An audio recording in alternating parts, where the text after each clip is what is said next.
5,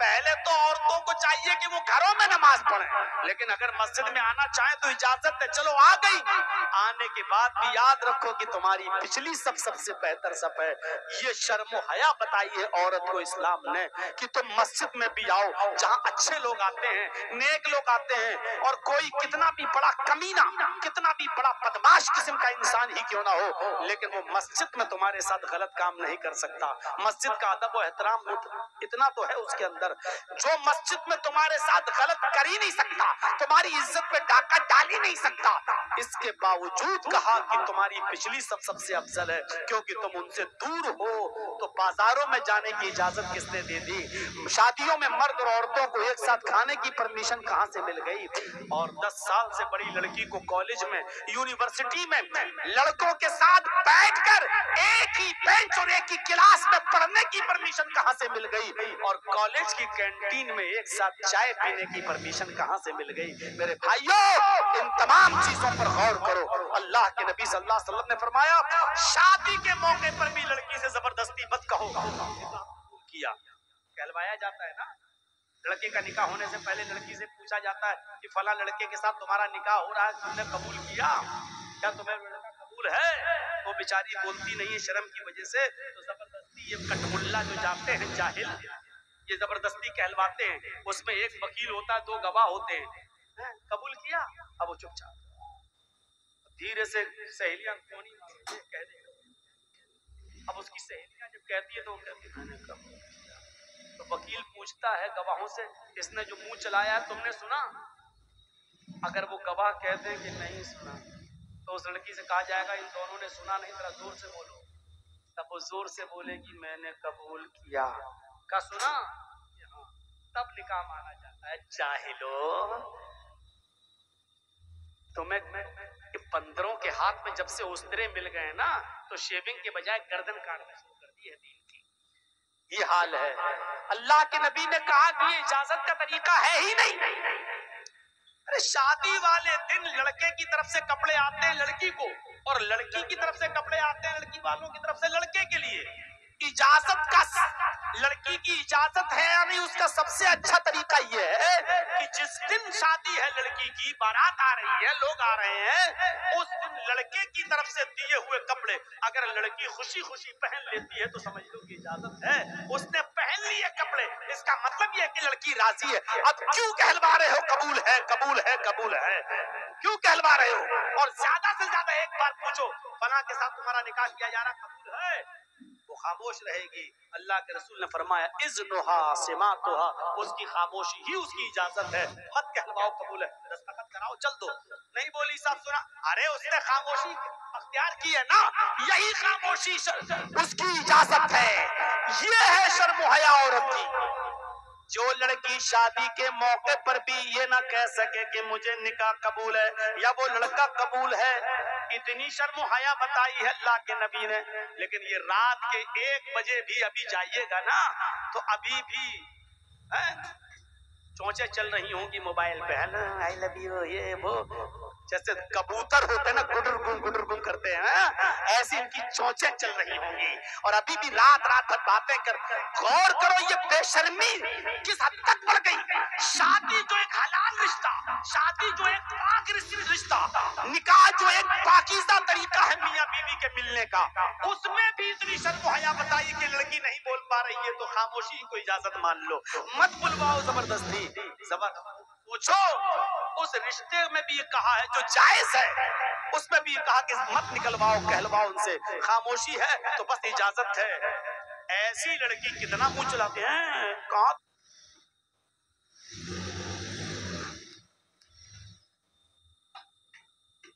وعن ابي هريره رضي الله تعالى عنه عن النبي صلى الله عليه وسلم قال الإيمان 70 شعبة فأفضلها قول لا إله إلا الله وأدناها إماطة الأذى عن الطريق والحياء شعبة من الإيمان۔ رب اشرح لي صدري ويسر لي امري واحلل عقدة من لساني يفقهوا قولي.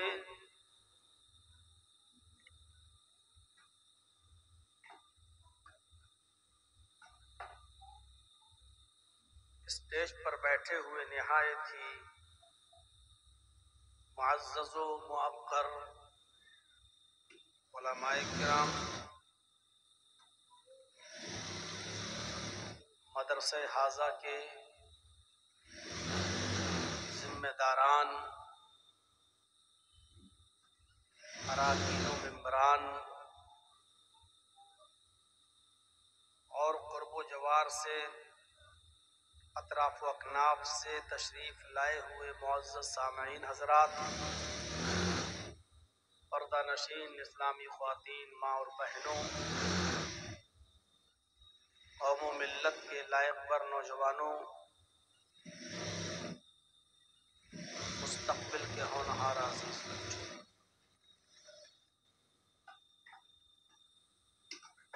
رات کے 11:30 بجے تک بہت ہی صبر، سکون اور شانتی کے ساتھ آپ نے اس اجلاس کو سماعت فرمایا. مختلف علماء سے ان کے مختلف عناوین پر، ان کے مختلف اسلوب و لہجے میں آپ نے کتاب و سنت پر اپنی باتوں کو سنا. دعا ہے اللہ تبارک و تعالی سے کہ الہ العالمین ہمیں اور آپ کو جو باتیں کہی گئی ہیں اور کہی جا رہی ہیں عمل کرنے کی توفیق عطا فرمائے.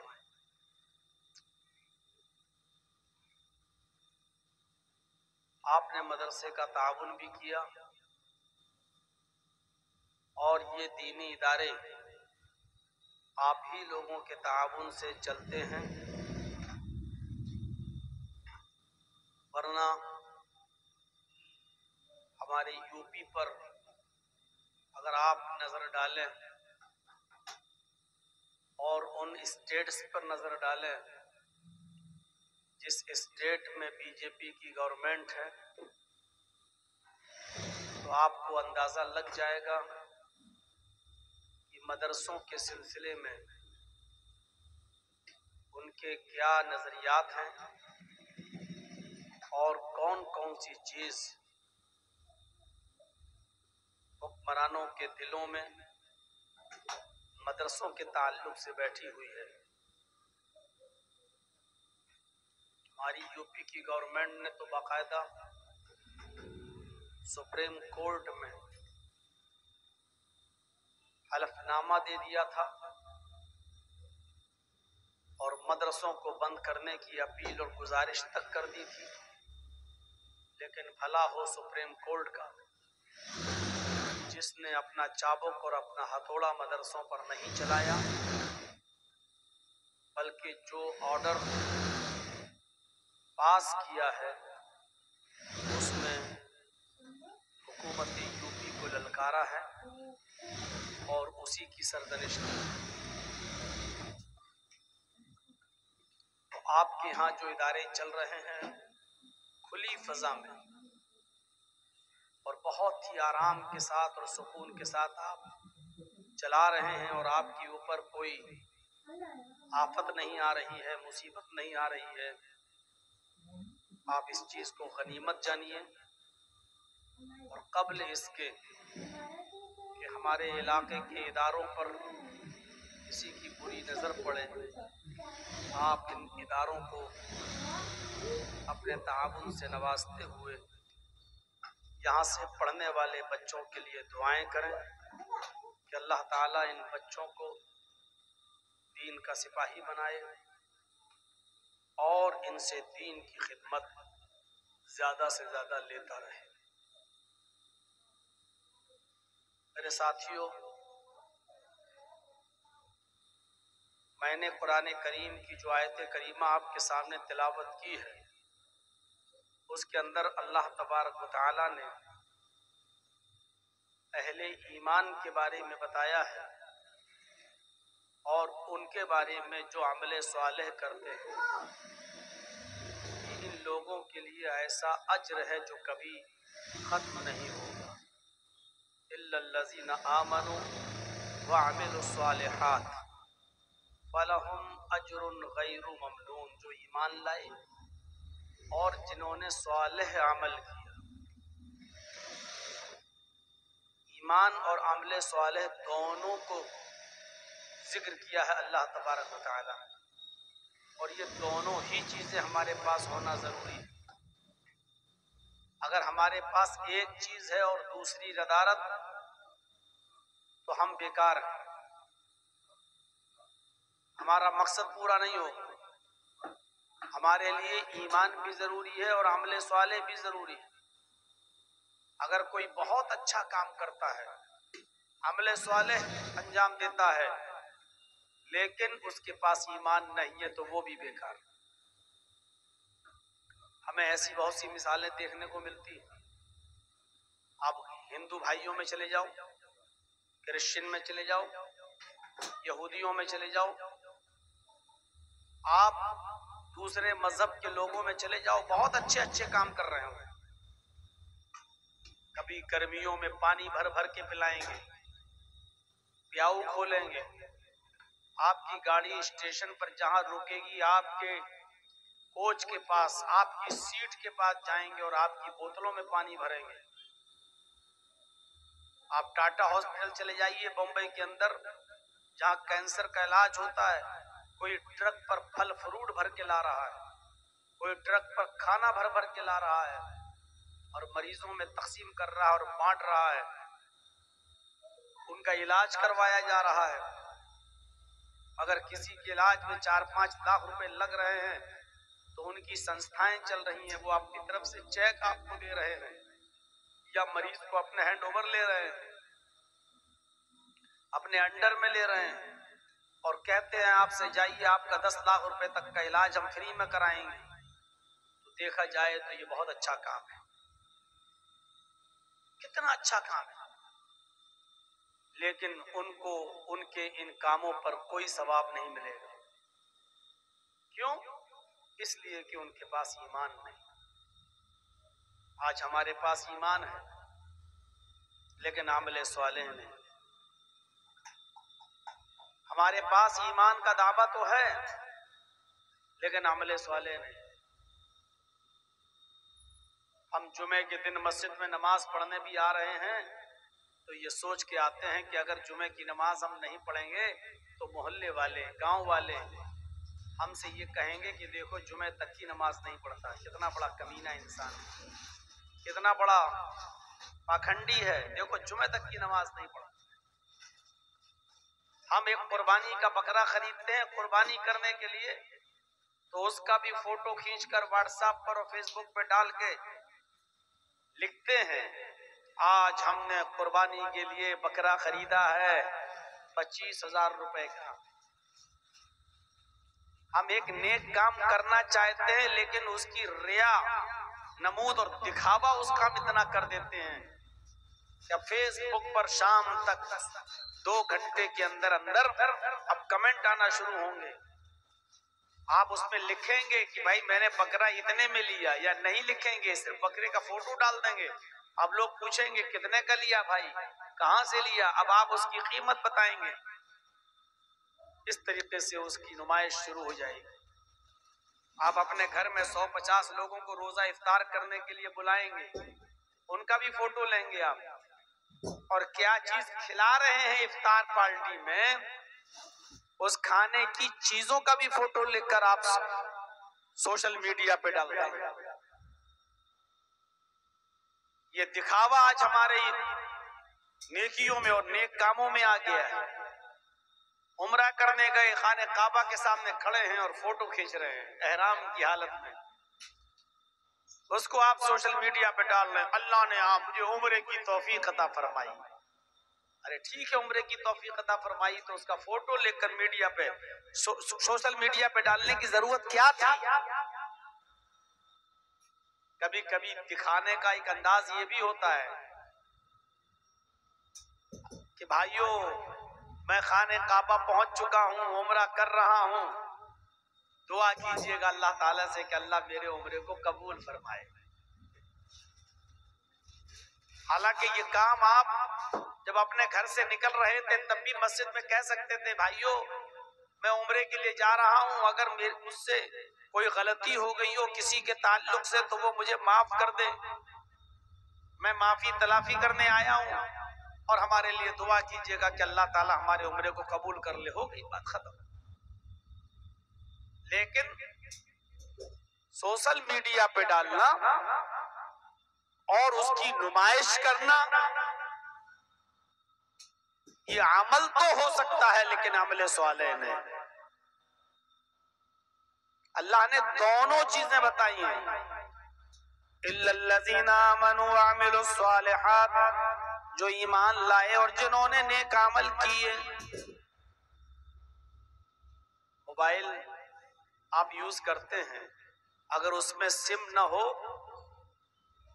تو آپ کا موبائل کام نہیں کرے گا، اور آپ کے پاس سم ہے لیکن موبائل نہ ہو تو سم بھی کام نہیں کرے گی۔ مہنگا سے مہنگا موبائل خرید لیجئے، آپ قیمتی سے قیمتی موبائل لے لیجئے، آپ آئی فون لے لیجئے، زیڈ فولڈ 6 لے لیجئے، سیمسنگ کا گلیکسی، 1.5 لاکھ 1 لاکھ 1.25 لاکھ قیمتی سے قیمتی موبائل آپ اس یوز کریے، لیکن اس میں سم نہ ہو۔ اب آپ موبائل خرید کے لائے، کان میں لگا کے ہیلو ہیلو، اب موبائل والے کی دکان پہ جا کے کہیے صاحب یہ تو کام ہی نہیں کر رہا ہے، اتنا مہنگا موبائل 1.5 لاکھ کا موبائل اور آواز ہی نہیں جا رہی ہے۔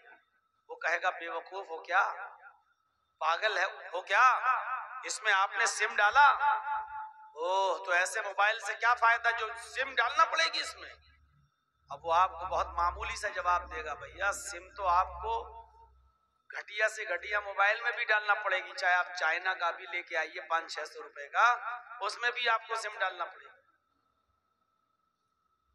1.5 لاکھ کا موبائل لیکن سم نہیں، بیکار۔ اور سم لے لیجئے، کسی بھی اچھی کمپنی کی لے لیجئے، جیو کی لے لیجئے، ایئرٹیل کی لے لیجئے، ووڈا کی لے لیجئے، آئیڈیا، کوئی بھی سم لے لیجئے آپ، اور اس میں پریاپت بیلنس بھی ڈال دیجئے، 5,000 10,000 20,000 50,000 بیلنس بھی اچھا خاصا ہے اس کے اندر۔ اب آپ سم کو کان میں لگا کے کہیں ہیلو ہیلو، بھائی آواز نہیں جا رہی، میں نے تو اس میں بیلنس پڑوا لیا یار، ابھی تو آپ نے اس میں 10-20 ہزار روپے ڈالے ہیں، پیسہ تو ہے اس میں، پھر کیا بات ہے؟ وہ کہے گا تم پاگل لگ رہے ہو، علاج کراؤ رانچی میں جا کر، پاگل خانے میں بھرتی ہو جاؤ۔ یہ سم جو ہے جب تک کسی موبائل میں نہیں ڈالو گے تب تک کام نہیں کرے گی۔ میرے بھائیو، جس طرح موبائل کے لیے سم ضروری ہے اور سم کے لیے موبائل ضروری ہے، اسی طریقے سے ایمان کے لیے عمل صالح اور عمل صالح کے لیے ایمان، یہ دونوں ضروری ہیں۔ آج ہمارے پاس ایمان ہے لیکن عمل صالح نہیں ہے، غیر مسلموں کے پاس عمل صالح ہے لیکن ایمان نہیں، اس لیے بیکار ہے۔ اِلَّا الَّذِينَ آمَنُوا وَعَمِلُوا الصَّالِحَاتِ، جو ایمان لائے اور جنہوں نے نیک عمل کیے، ان کے لیے اللہ نے فرمایا فَلَهُمْ أَجْرٌ غَيْرُ مَمْنُونٍ، ان کے لیے کبھی ختم نہ ہونے والا اجر ہے۔ اور ایسے ہی لوگ با ایمان اور مومن ہیں، اور عزت، بلندی، بادشاہت، حکومت، سربلندی، رفعت، یہ سب انہی لوگوں کو ملے گی جن کے پاس ایمان۔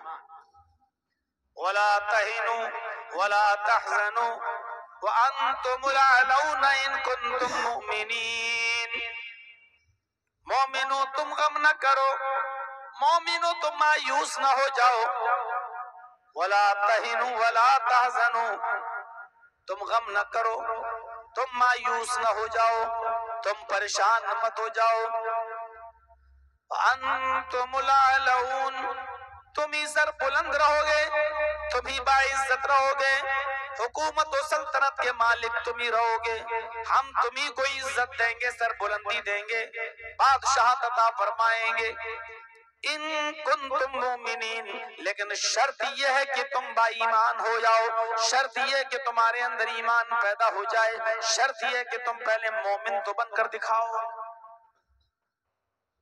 ایمان ہوگا تو عزت ملے گی۔ ہم اس کا الٹا مفہوم بھی نکال سکتے ہیں کہ آج عزت ہمارے پاس نہیں ہے، آج بلندی ہمارے پاس نہیں ہے، آج رفعت ہمارے پاس نہیں ہے، ہم ذلیل ہیں، رسوا ہیں، خوار ہیں،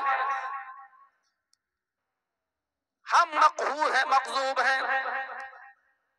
تو اس کی وجہ یہ ہوئی کہ آج ہمارے پاس ایمان نہیں ہے۔ اگر ایمان ہوتا تو آج ہمارے پاس عزت ہوتی، سر بلندی ہوتی، ہم اونچے مقام اور مرتبے پر فائز ہوتے، لیکن آج ہم ہر جگہ ذلیل ہیں، رسوا ہیں، خوار ہیں، مقہور ہیں، مغصوب ہیں۔ ضربت علیہم الذلۃ والمسکنہ، دنیا کے جس کونے میں مسلمان آج زندہ ہے، ذلیل ہے، رسوا ہے، دنیا کے کسی بھی چپے کا اور کسی بھی خطے کا حال اٹھا کر دیکھیے اور بتائیے کہ مسلمان کہاں آرام کے ساتھ ہے، کس جگہ مسلمان چین و سکون کے ساتھ ہے۔ عراق کا حال دیکھ لو، سیریا کا حال دیکھ لو، لبنان کا حال دیکھ لو، دمشق کا حال دیکھ لو، اردن کا حال دیکھ لو، الجزائر کا حال دیکھ لو، لیبیا کا حال دیکھ لو، ایران کا حال دیکھ لو، مجھے بتاؤ پاکستان کا حال دیکھ لو، ہندوستان کے اندر تم اپنے حالات پہ نظر ڈال لو، آج کہاں تمہاری عزت ہے، کہاں تمہارا نام ہے، کہاں بلندی آج ہماری قدم بوسی کر رہی ہے، کہاں؟ میرے بھائیوں، دنیا کے کسی دور میں مسلمان اتنا ذلیل، مسلمان اتنا رسوا، مسلمان اتنا بے بس، مسلمان اتنا لاچار، مسلمان اتنا مغضوب اور مقہور نظر نہیں آیا جتنا کائنات کے اس دور میں نظر آ رہا ہے۔ اور اس کی وجہ یہ ہے کہ آج ہمارے پاس ایمان نہیں ہے، ایمان ہے تو عمل صالح نہیں ہے، عمل صالح ہے تو ایمان نہیں۔ ایمان کیا ہے؟ ایمان کہتے کسے؟ اللہ کے نبی صلی اللہ علیہ وسلم نے تو ایمان کی 70 سے زیادہ شاخائیں بتائی ہیں، ایمان کے تو 70 سے زیادہ درجے بتائے ہیں، ایمان کے تو 70 سے زیادہ شعبے بتائے ہیں۔ الایمان بضع و سبعون شعبۃ، 70 سے زیادہ شعبے ہیں ایمان کے، لیکن 3 شعبوں کا ذکر کیا ہے اللہ کے رسول نے اس حدیث کے اندر۔ ہم غور کریں کیا یہ تینوں چیزیں آج ہمارے اندر ہیں؟ 3 چیزوں کا ذکر کیا ہے۔ فَأَفْضَلُهَا قَوْلُ لَا إِلَٰهَ إِلَّا اللَّهِ، ایمان کا سب سے افضل درجہ، ایمان کا سب سے افضل شعبہ یہ ہے کہ تم اپنی زبان سے کہو لا الہ الا اللہ، وَأَدْنَاهَا إِمَاطَةُ الْأَذَى عَنِ الطَّرِيقِ، ایمان کا دوسرا درجہ ہے جو سب سے کمتر درجہ ہے، سب سے نیچا درجہ ہے، فرمایا اماطۃ الاذی عن الطریق، راستے میں تکلیف دہ چیز پڑی ہوئی ہو اس کو ہٹا دینا، راستے میں کوئی بھی ایسی چیز پڑی ہوئی ہے جس سے دوسرے لوگوں کو تکلیف پہنچ سکتی ہے، ایسی چیزوں کو زائل کر دینا، ہٹا دینا، ختم کر دینا، مٹا دینا، یہ ایمان کا سب سے نچلا درجہ ہے اور اس حدیث کی دوسری چیز ہے۔ اور تیسری چیز والحیاء شعبۃ من الایمان، حیا بھی ایمان کا ایک شعبہ ہے، حیا بھی ایمان کا ایک درجہ ہے، شرم و حیا، یہ تین چیزوں کا ذکر کیا ہے اللہ کے رسول نے اس حدیث میں، جس میں پہلی چیز ہے توحید۔ افضلها قول لا الہ الا اللہ، اپنی زبان سے لا الہ الا اللہ کہتے رہو، صرف کہہ دینا کافی نہیں ہے، ورنہ لا الہ الا اللہ کہنے میں ٹائم ہی کیا لگتا ہے، لا الہ الا اللہ لو، اور کسی غیر مسلم سے کہلواؤ تو بہت سے لوگ ہیں جو آج کہہ دیں گے لا الہ الا اللہ، تو لا الہ الا اللہ صرف کہہ دینا کافی نہیں ہے، لا الہ الا اللہ کو اس کے تقاضے اور اس کے جو مطالبات ہیں اس کو پورا کرنے کا نام لا الہ الا اللہ ہے۔ جب تک ہم لا الہ الا اللہ کے تقاضے پورا نہیں کریں گے اور اس کے مطالبے پورا نہیں کریں گے، لا الہ الا اللہ کا مقصد حل نہیں ہوگا اور حاصل بھی نہیں ہوگا۔ لا الہ الا اللہ یعنی لا معبود الا اللہ، لا الہ الا اللہ یعنی لا مطلوب الا اللہ، لا الہ الا اللہ یعنی لا مقصود الا اللہ، لا الہ الا اللہ یعنی لا موجود الا اللہ، یہ ہے لا الہ الا اللہ کا معنی۔ لا الہ الا اللہ یعنی لا معبود الا اللہ، اللہ کے علاوہ ہمارا کوئی معبود جس کی عبادت کی جائے اللہ کے علاوہ کوئی نہیں ہے۔ لا الہ الا اللہ یعنی لا مطلوب الا اللہ، اللہ کے علاوہ ہمارا کوئی مطلوب نہیں ہے۔ لا الہ الا اللہ یعنی لا مقصود الا اللہ، اللہ کے علاوہ ہمارا کسی اور کی طرف کوئی قصد نہیں ہے، اس کے علاوہ ہمارا کوئی مقصود نہیں ہے۔ لا الہ الا اللہ یعنی لا موجود الا اللہ، اللہ کے علاوہ اس کائنات کے اندر اپنے علم کے اعتبار سے کوئی موجود نہیں ہے، اپنے علم کے اعتبار سے عقیدہ رکھیے گا۔ اللہ نالیوں میں نہیں ہے، لیکن نالی کے اندر کیا چیز پڑی ہوئی ہے اللہ کو اس کا علم ہے۔ اللہ ماں کے پیٹ میں نہیں ہے، لیکن ماں کے پیٹ میں لڑکا ہے یا لڑکی یا کچھ نہیں، اللہ کو اس کا علم ہے۔ اللہ سمندر میں نہیں ہے، لیکن سمندر میں کتنی مچھلیاں ہیں اور ان مچھلیوں کے پیٹ میں کتنے انڈے ہیں، اللہ کو اس کا علم ہے۔ اللہ درختوں کے اوپر پیڑوں کے اوپر نہیں ہے، لیکن اس دنیا میں کتنے درخت ہیں اور ان درختوں میں کتنے پتے ہیں، اللہ کو اس کا علم ہے۔ تو یہ عقیدہ رکھنا لا موجود الا اللہ، اپنے علم کے اعتبار سے اللہ ہی ہر جگہ موجود، یعنی مکمل اور کمپلیٹ علم اگر کسی کو ہے تو وہ ذات ہے اللہ کی۔ یہ ہے لا الہ الا اللہ کا معنی۔ لا الہ الا اللہ یعنی لا مسجود الا اللہ، اللہ کے علاوہ کوئی ایسی ہستی نہیں ہے کہ جس کو سجدہ کیا جائے، اللہ ہی ہمارا مسجود ہے اور اس کے علاوہ سجدہ کسی اور کے لیے جائز نہیں ہے۔ یہ ہے لا الہ الا اللہ کا معنی۔ ہر مسلمان غور کرے، ایمان کی 70 سے زیادہ برانچز اور شاخائیں بتائی ہیں اللہ کے نبی نے، اور 3 برانچز کا، 3 شاخاؤں کا جو ذکر ہم نے کیا ہے، کیا ان 3 شاخاؤں میں، 3 شعبوں میں کیا سب سے افضل شعبہ لا الہ الا اللہ کو اس کے مطالبات اور اس کے تقاضے کے ساتھ ہم پورا اس پر عمل کر رہے ہیں؟ کیا اس کے تقاضوں کو پورا کر رہے ہیں، اس کے مطالبات کو پورا کر رہے ہیں؟ کیا ہم اللہ کو اسی طریقے سے مان رہے ہیں؟ ایسا تو نہیں کہ ہم لا الہ الا اللہ بھی کہہ رہے ہیں اور مزارات پہ جا کے چادر بھی چڑھا رہے ہیں، ہم لا الہ الا اللہ بھی کہتے جا رہے ہیں کہ اللہ کے علاوہ کوئی معبود نہیں، اور اپنی حاجت روائی و مشکل کشائی کے لیے ہم غیروں کے آستانوں پہ جا کے ہم یہ بھی کہتے جا رہے ہیں کہ بابا تیرے در پہ آیا ہوں تو جھولا جھولی بھر کے جاؤں گا، ہم ایک طرف لا الہ الا اللہ بھی پڑھتے جا رہے ہیں اور دوسری طرف ہم آستانوں پہ جا کے سجدہ بھی کر رہے ہیں، غیر اللہ کے سامنے سر بھی جھکا رہے ہیں۔ ہم لا الہ الا اللہ پڑھ رہے ہیں کہ سب سے زیادہ علم اللہ کو ہے اور علم کے اعتبار سے وہ ہر جگہ موجود ہے، اور پھر ہم یہی صفت ہم اس کے بندوں میں مان کر یہ عقیدہ بھی رکھ رہے ہیں کہ ہمارے فلاں فلاں کو بھی قیامت تک کا علم ہے، ہمارے فلاں فلاں بزرگ کو بھی قیامت تک کی بات معلوم ہے۔ میرے پیارے ساتھیوں، اگر یہ چیزیں ہمارے اندر شامل ہیں تو یقیناً ہم لا الہ الا اللہ کا تقاضا اور اس کا مطالبہ ہم پورا نہیں کر رہے ہیں۔ لا الہ الا اللہ تو وہ کلمہ ہے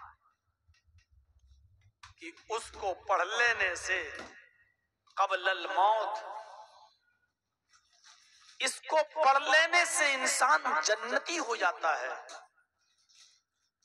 اور اس کو پڑھے بغیر اگر کوئی آدمی مر گیا حالت کفر میں، حالت شرک میں، تو وہ جہنمی ہو جاتا ہے۔ یقیناً 70 سال تک، 80 سال تک کوئی آدمی گناہوں پہ گناہ کرتا رہا، کفر کرتا رہا، شرک کرتا رہا، اور مرنے سے پہلے شرک سے، کفر سے توبہ کر کے کلمہ پڑھ لیا لا الہ الا اللہ اور مر گیا، لیکن یہ کلمہ نصیب ہو گیا تو جنتی ہو گیا۔ پوری زندگی کفر و شرک کرتا رہا اور لا الہ الا اللہ پڑھے بغیر مر گیا تو جہنمی ہو گیا۔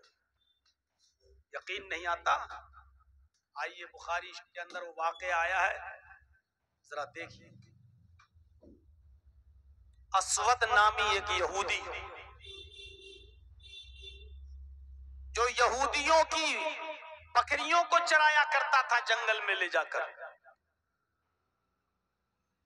جب اللہ کے نبی صلی اللہ علیہ وسلم نے خیبر کا محاصرہ کر لیا اور چاروں طرف سے گھیر لیا، خیبر ایک قلعہ تھا جس میں یہودی رہا کرتے تھے، اللہ کے رسول نے اور آپ کے صحابہ نے اس کو گھیر لیا، چاروں طرف سے اس پر محاصرہ کر لیا۔ اس وقت خیبر کے اس قلعے سے ایک آدمی غائب تھا جو بکریاں چرانے کے لیے گیا تھا، جس کا نام تھا اسود۔ جب وہ لوٹ کر آیا، اس نے دیکھا کہ ہمارے قلعے کو چاروں طرف سے محمد اور اس کے ساتھیوں نے گھیر لیا ہے صلی اللہ علیہ وسلم۔ تو اس نے صحابہ سے کہا کہ اے صحابیو، میں تمہارے نبی سے محمد الرسول اللہ سے ملنا چاہتا ہوں۔ انہوں نے کہا کہ اس خیمے میں چلے جاؤ، یہ خیمہ پڑا ہوا ہے، پردہ پڑا ہے، اسی پردے کے اندر اللہ کے نبی موجود ہیں۔ وہ گیا، سوچ رہا تھا کہ محمد الرسول اللہ کے باڈی گارڈ لگے ہوں گے،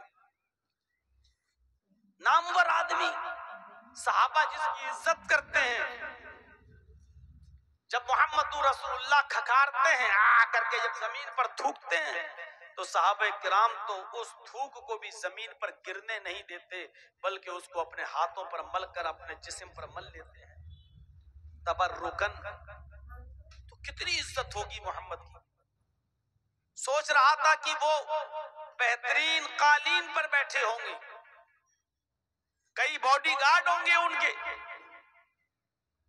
لیکن جب خیمے کا پردہ ہٹا کر وہ یہودی وہ اسود دیکھتا ہے تو کیا دیکھتا ہے کہ محمد الرسول اللہ کچی زمین پر کھجور کے پتوں کی بنی ہوئی چٹائی پر بیٹھے ہوئے ہیں، کھجور کے پتوں کی بنی ہوئی چٹائی پر تشریف فرمائے۔